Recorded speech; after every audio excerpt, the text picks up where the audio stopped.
take a look at the polls, though. Some of them are very tight. There's a New York Times aggregate of polls, right, where they're looking at all the polls out there.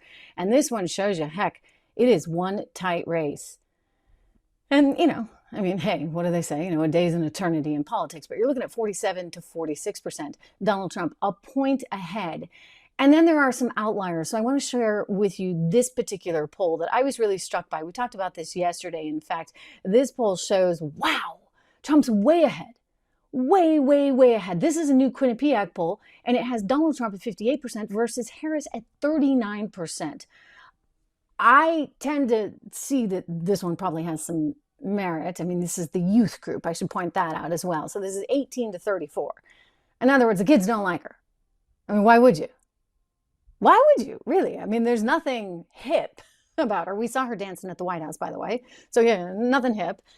And I realize she's trying to go with this whole brat thing. And you're saying, what is brat? I mean, I didn't know what was brat. A lot of kids I know don't even know what is brat. That's suddenly the new term that everybody's using. Apparently it means you're one big hot mess who just keeps screwing up, but you own your screw ups.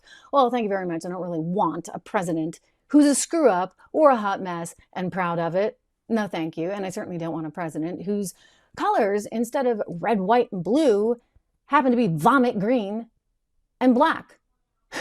But it just reminds you, every time you see Kamala, you might feel like vomiting. And it's not just the colors, it really is her. So Kamala Harris really tight in the polls, but when it comes to the young people, she's struggling. So they have another kind of move that they're trying out. This one is to make Donald Trump and J.D. Vance look like they're the bad guys. They're the bros that don't really understand women, certainly young women.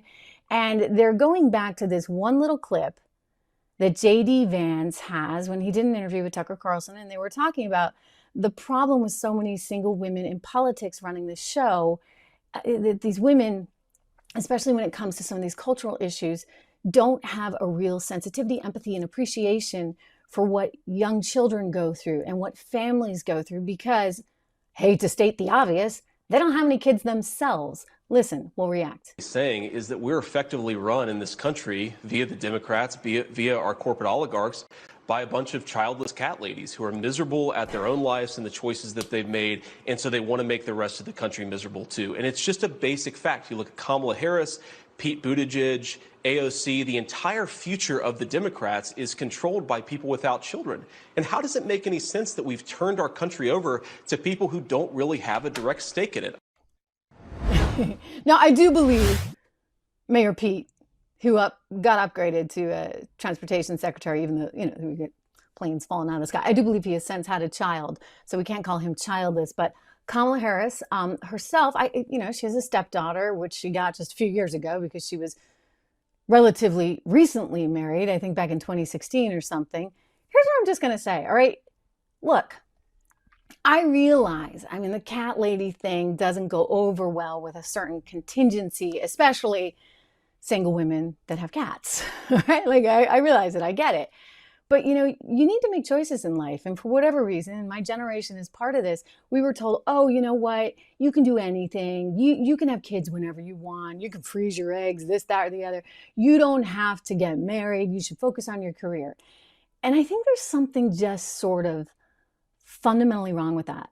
The reason I'm going to say this is because I think that the most important thing you can do in life is meet somebody that you're going to fall in love with and have a relationship with that person that's meaningful and have children with that person. That is so far above and beyond anything, I'm going to get emotional, anything that work is ever going to offer, okay?